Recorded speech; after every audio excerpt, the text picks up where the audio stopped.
श्री गुरुवे नमः। सर्वे भवन्तु सुखिनः, सर्वे सन्तु निरामया, सर्वे भद्राणि पश्यन्तु, माँ कश्चित् दुख भाग भवेत्। मित्रों, आप सबका अभिनंदन है। आज बहुत बड़ी खबर है।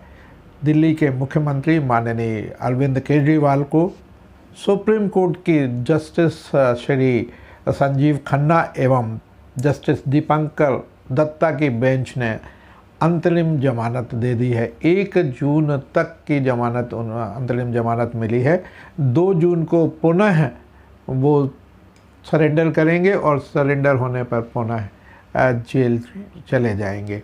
और सुप्रीम कोर्ट के गलियारों में यह कयास लगाए जा रहे हैं कि सुप्रीम कोर्ट 20 मई को जो ग्रीष्मकालीन अवकाश पर जाने के पहले इस केस में अपना निर्णय सुना देगी। मित्रों, जानते हैं पूरा मामला क्या है, कैसे अरविंद केजरीवाल ने आबकारी नीति को बदला, आबकारी नीति से शासन को कितना नुकसान हुआ और फिर ईडी ने क्यों उनको गिरफ्तार किया, गिरफ्तार करने की नौबत क्यों आई। मित्रों, आपको बता दें कि अरविंद केजरीवाल को ईडी ने 9 समन्स दिए।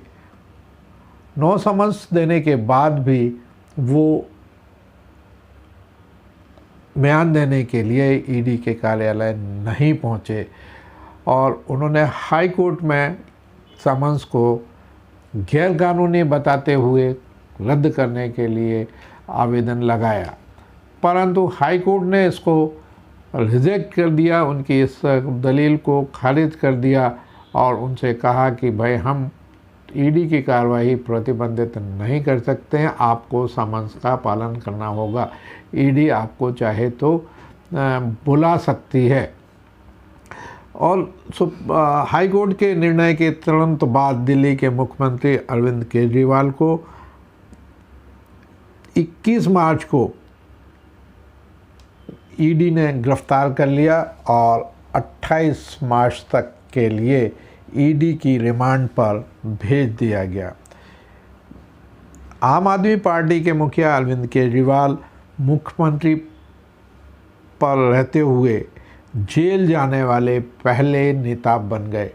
यहाँ पर एक बहुत बड़ी बात है और बहुत बड़ी खबर है कि मित्रों, जो आम आदमी पार्टी का गठन भ्रष्टाचार उन्मूलन के लिए हुआ था और एक बड़ा आंदोलन हुआ था,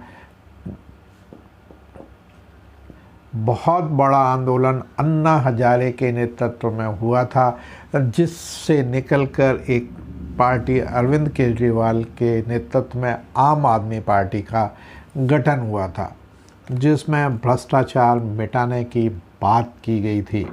दुर्भाग्यवश जो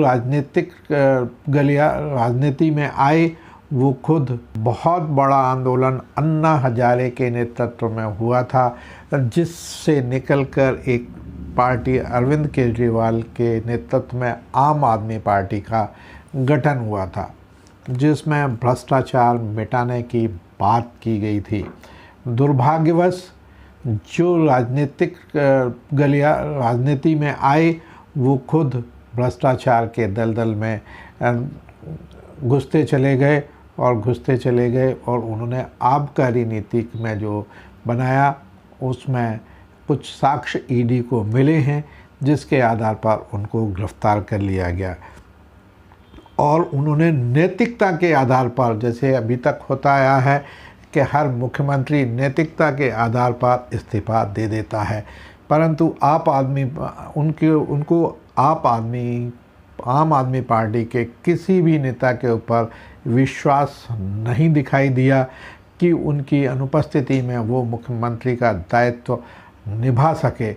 ये एक बड़ी विचारणीय प्रश्न है। क्या आम आदमी पार्टी में अरविंद केजरीवाल के अलावा कोई नेतृत्व नहीं है? तो ईडी ने अदालत में कहा कि आम आदमी पार्टी प्रमुख केजरीवाल दिल्ली आबकारी नीति घोटाले के सरगना और मुख्य साजिशकर्ता हैं। ईडी ने अपनी रिमांड एप्लीकेशन में कहा कि केजरीवाल कुछ व्यक्तियों को लाभ पहुंचाने की साजिश में शामिल हैं। इस लाभ के बदले शराब व्यवसायियों से रिश्वत की मांग की। एजेंसी ने कहा कि आम आदमी पार्टी ने गोवा चुनाव में अपराध की आय का इस्तेमाल किया, जिसमें केजरीवाल मुख्य निर्णय करता है। इससे पहले ईडी एनफोर्समेंट डायरेक्टरेट ने एक पूरक शिकायत में आरोप लगाया था कि केजरीवाल ने आबकारी घोटाले के मुख्य आरोपियों में से एक समीर महेंद्रू से वीडियो कॉल पर बात की थी और उनसे इस घोटाले के सह आरोपी विजय नायर के साथ काम जारी रखने के लिए कहा था। केजरीवाल ने कहा था कि नायर अपना लड़का बताया था और विजय नायर आम आदमी पार्टी के पूर्व कम्युनिकेशन इंचार्ज हैं। अतिरिक्त सॉलिसिटर जनरल एसवी राजू ने अदालत में कहा कि अरविंद केजरीवाल ने पंजाब में विधानसभा चुनाव लड़ने के लिए साउथ ग्रुप से 100 करोड़ रुपए मांगे थे। उन्होंने दलील दी कि साउथ ग्रुप से प्राप्त करीब 45 करोड़ रुपए का इस्तेमाल आम आदमी पार्टी ने गोवा विधानसभा चुनाव में किया। गोवा चुनाव में जो पैसा इस्तेमाल हुआ वह हवाले के जरिए आया। चलिए जानते हैं क्या है साउथ ग्रुप, कौन कौन इसमें हैं। तो आबकारी घोटाले में दक्षिण भारत के कुछ नेताओं और बिजनेसमैन को भी आरोपी बनाया। एजेंसी ने इन्हें साउथ ग्रुप के रूप में नामित किया। साउथ ग्रुप में YSRCP सांसद मंगुटा श्रीनिवास सुलू रेड्डी, MSR उनके बेटे मंगुटा राघव रेड्डी, BRS नेता के कविता, चार्टर्ड अकाउंटेंट बुची बाबू गोलांटला, हैदराबाद के व्यवसायी अभिषेक बोडनपल्ली और एक प्रमुख कंपनी के निर्देशक P शरद कैंडा रेड्डी शामिल हैं। केजरीवाल का साउथ ग्रुप से क्या कनेक्शन है, आइए जानते हैं कि केजरीवाल का साउथ ग्रुप से क्या कनेक्शन ईडी के द्वारा जोड़ा जा रहा है। ईडी के अनुसार केजरीवाल दिल्ली की विवादित आबकारी नीति 2021-22 के निर्माण में सीधे तौर पर शामिल थे। इस नीति को खास तौर से साउथ ग्रुप को दिए जाने वाले लाभ को ध्यान में रखते हुए तैयार किया गया था। ईडी का दावा है कि साउथ ग्रुप ने आबकारी नीति के जरिए अनुचित लाभ लिया, थोक व्यवसायों और कई खुदरा क्षेत्रों में हिस्सेदारी हासिल की और इसके बदले में आप नेताओं को 100 करोड़ रुपए का भुगतान किया। साउथ ग्रुप के कथित सदस्यों में से एक BRS नेता और तेलंगाना के पूर्व मुख्यमंत्री के चंद्रशेखर राव की बेटी के कविता भी हैं, जिन्हें एजेंसी ने 15 मार्च को गिरफ्तार किया था। कविता की गिरफ्तारी के बाद ईडी ने 18 मार्च को पहली बार आरोप लगाया कि केजरीवाल इस मामले में साजिश करता थे। ईडी के प्रवक्ता ने कहा कि जांच से पता चला है कि के कविता ने अन्य लोगों के साथ मिलकर दिल्ली उत्पाद शुल्क नीति के निर्माण और कार्यान्वयन में लाभ पाने के लिए अरविंद केजरीवाल, मनीष सिसोदिया सहित आपके शीर्ष नेताओं के साथ साजिश रची थी। इन एहसानों के बदले वह आपके नेताओं को 100 करोड़ रुपए का भुगतान करने में शामिल थी। अरविंद केजरीवाल का कहना है, कोर्ट में पेश अरविंद केजरीवाल के जो वकील हैं, वरिष्ठ वकील अभिषेक मनु सिंघवी ने कहा, केजरी की गिरफ्तारी 3 या 4 नामों पर आधारित है। सिंघवी ने तर्क दिया कि मामले से जुड़े 80% से अधिक लोगों ने केजरीवाल या उनके साथ किसी भी लेन देन का उल्लेख नहीं किया है। सिंघवी ने कहा कि मामले को कुछ सह अभियुक्तों और LG अनुमोदकों के शब्दों से एक साथ जोड़ दिया गया है। केजरीवाल के खिलाफ किसी भी गलत काम का कोई सबूत नहीं है। सिंघवी ने कहा, 1 साल से अधिक समय बीत जाने के बाद भी केजरीवाल के खिलाफ कोई आपत्तिजनक सामग्री नहीं मिली है। कोर्ट में सुनवाई के दौरान सिंघवी ने दलील दी कि एजेंसी एक खास पैटर्न पर काम कर रही है। इस पैटर्न का पहला चरण है, कई गवाह बयान देंगे पर केजरीवाल का उल्लेख नहीं किया जाएगा। दूसरा चरण है, गवाहों को गिरफ्तार करें, उन्हें जमानत देने से इनकार करें। तीसरा चरण है, उन्हें अनुमोदक बनाते हुए एक सौदा करें। फिर अगले दिन एक बयान आएगा जो केजरीवाल के खिलाफ होगा। यह आरोप अरविंद केजरीवाल के वकील ने लगाए हैं। अब जानते हैं विवादित दिल्ली एक्साइज पॉलिसी विवादित क्यों है और क्या विवादित आबकारी नीति है। तो मित्रों, अरविंद केजरीवाल की अगुवाई वाली आम आदमी पार्टी सरकार 2021-22 में नई उत्पाद शुल्क नीति या आबकारी नीति लेके आई थी। यह नीति नवंबर 2021 में लागू हुई, लेकिन विवाद के बाद जुलाई 2022 में रद्द कर दी गई। पूरा विवाद इसी नीति पर केंद्रित है। उत्पाद शुल्क नीति के संबंध में 2 मुकदमे दर्ज हैं, एक सीबीआई द्वारा और दूसरा कथित मनी लॉन्ड्रिंग के मामले में ईडी द्वारा। विवाद की शुरुआत जुलाई 2022 में हुई।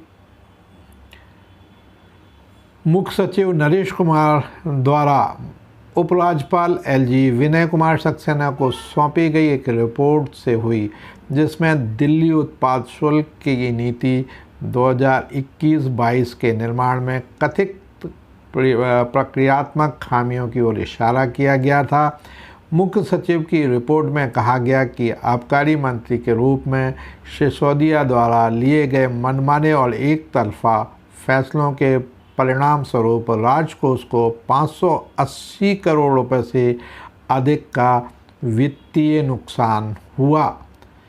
सीबीआई और ईडी कर रही है जांच। मुख्य सचिव ने यह भी आरोप लगाया कि लाइसेंस शुल्क में छूट और विस्तार, जुर्माना और छूट और कोविड-19 के कारण उत्पन्न व्यवधानों के कारण राहत के बदले आम आदमी पार्टी और इनके नेताओं ने शराब व्यवसायों के मालिक और संचालकों से रिश्वत ली। इस पैसे का इस्तेमाल पंजाब और गोवा में विधानसभा चुनाव को प्रभावित करने के लिए किया गया था। यह रिपोर्ट सीबीआई को भेजी गई। 26 फरवरी 2023 को सिसोदिया को गिरफ्तार किया गया। मित्रों, ये कुछ जानकारी है और आप जानते हैं कि अचानक राजनेताएं बड़ी हवेलियां कैसे खड़ी कर लेते हैं। ये एक अच्छा उदाहरण है कि किस तरह से नेता कार्य करते हैं और किस तरह से वो भ्रष्टाचार के दलदल में धीरे धीरे फंसते चले जाते हैं। उनका एकमात्र उद्देश्य ही भ्रष्टाचार करना होता है। सुप्रीम कोर्ट का जहाँ तक सवाल है, सुप्रीम कोर्ट ने अंतरिम जमानत दी है और उनका कहना है 22 दिन में कोई फ़र्क नहीं पड़ता, चाहे अंदर रहें चाहे बाहर रहें। और उन्होंने एक बात कही है जो है बड़ी जो चुभती है कि यह कोई खेती नहीं है कि हर 6 महीने में करना पड़े, चुनाव 5 साल में आते हैं। मित्रों, खेती जो है जीवन का आधार है, कृषि हमारे जीवन का आधार है, हमें भोजन देता है और किसान के प्रति इतनी हे दृष्टि सुप्रीम कोर्ट के जस्टिस को रखना कहाँ तक न्याय संगत है, यह तो श्रोता ही समझ सकते हैं। परंतु किसान के प्रति सद्भावना सुप्रीम कोर्ट को दर्शाना चाहिए, जिससे एक बड़ा आघात किसानों को लगा है। इस तरह की तुलना करना कहाँ तक उचित है। मैं सुप्रीम कोर्ट की आलोचना नहीं कर रहा हूँ और मेरा मंतव्य इसमें नहीं है, परंतु यह एक विचारणीय प्रश्न है, ज्वलंत प्रश्न है। क्या किसान इतना गया गुजरा है कि उसके बारे में कुछ भी कह दिया जाए, सुप्रीम कोर्ट के चेयर पर बैठे हुए जजेस को भी ध्यान रखना चाहिए। मित्रों, ये कुछ बातें हैं और जहाँ तक कि मैंने आगे बताया था आपको कि सुप्रीम कोर्ट इस प्रकरण में जो अरविंद केजरीवाल की तरफ से दायर किया गया है कि उनकी गिरफ्तारी अवैध है, उसकी सुनवाई कर रही है और 20 मई से के बाद ग्रीष्मकालीन अवकाश सुप्रीम कोर्ट का प्रारंभ हो जाता है। तो उस समय सुप्रीम कोर्ट छुट्टी पे जाने से पहले इसको इस याचिका को निर्णय कर देगा और हो सकता है उनकी गिरफ्तारी को भी अवैध ठहराया जा सकता है। ऐसा चुनावी गलियारों में, सुप्रीम कोर्ट के गलियारों में और नेताओं के बीच गॉसिप का विषय है। इसकी मैं ये चैनल इसकी पुष्टि नहीं करता। मित्रों, जो भी है फैसला अच्छा है और सुप्रीम कोर्ट की इस फैसले की हम सराहना करते हैं।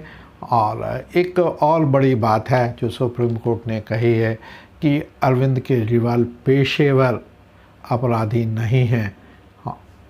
हाँ, पेशेवर अपराधी नहीं हैं। उनका एकमात्र आबकारी नीति में चालान हुआ है और आबकारी नीति में ही वो पकड़े गए हैं। ये बात सही है कि वो पेशेवर अपराधी नहीं हैं। वो चुने हुए दिल्ली के मुख्यमंत्री हैं और दिल्ली के चुने हुए मुख्यमंत्री का सम्मान होना चाहिए, इसमें कोई दो मत नहीं है। परंतु राजनीति में शुचिता होना अनिवार्य है। शुचिता का अभाव राजनीति में दिख रहा है और जेल से सरकार चलाने की ये हठधर्मिता क्यों अरविंद केजरीवाल ने अपनाई, ये तो वही अच्छे से बता सकते हैं। मैं नहीं समझता कि इसकी कोई ज़रूरत है। और जहाँ तक चुनाव प्रचार की बात है तो आम आदमी पार्टी में बहुत लंबी फहरिस्त है नेताओं की और वो कोई भी इसका दायित्व संभाल सकता था, ऐसा लोगों का कहना है। तो मत अलग अलग हैं, सब में मत भिन्नता है और ये मत भिन्नता ही प्रजातंत्र का एक बहुत बड़ा स्तंभ है, आधार है। और जो हमें अपना बोलने की आज़ादी है वो अपने आप में बहुत बड़ा विषय भी है। तो हम सुप्रीम कोर्ट के आदेश का सम्मान करते हुए दोनों जस्टिस के जो निर्णय दिया है वो आज बहुत अच्छा निर्णय है। मित्रों, ये जो अंतरिम जमानत है वो 1 जून तक है, परंतु इसमें चालान प्रस्तुत हो गया है और चालान प्रस्तुत होने के साथ साथ उनकी रेगुलर बेल की भी एप्लीकेशन लगेगी। और जो भी रेगुलर बेल की एप्लीकेशन मतलब जमानत की जो आवेदन लगेगा, पूरी संभावना है कि उनको पूर्णकालिक जमानत इस बीच मिल जाए, क्योंकि ये प्रक्रिया है। यदि चालान प्रस्तुत हो जाता है तो चालान प्रस्तुत होने के बाद जमानत के आवेदन पर विचार करते हुए कोर्ट जो है निर्णय ले सकता है। एक बात और विचारनी है जो जनमानस के हृदय को उद्वेलित करती है कि जब तक किसी पर आरोप प्रमाणित ना हो तब तक किसी को जेल में रखना न्याय संगत प्रतीत नहीं होता, क्योंकि यदि इसके उपरांत मान लीजिए कि ये केस प्रमाणित नहीं होता है तो एक सभ्य समाज में एक बहुत बड़ा दाग होगा और अरविंद केजरीवाल के लिए एक बहुत दुखद स्वप्न होगा कि वो अकारण जेल में रहे। तो मित्रों, ये छोटी सी जानकारी मैंने आपके साथ साझा की। यदि आपको मेरी बातें अच्छी लगी, ये चैनल की जानकारी, मेरा अपना कोई मत नहीं है, जो लोगों के मत हैं वो मैंने आपके सामने रखे। मेरा इसमें व्यक्तिगत कोई भी विचारधारा नहीं है। अतएव यदि चैनल मैं आपको मेरी जानकारी अच्छी लगी तो इसको सब्सक्राइब करें, शेयर करें, लाइक करें। जय हिंद, जय भारत।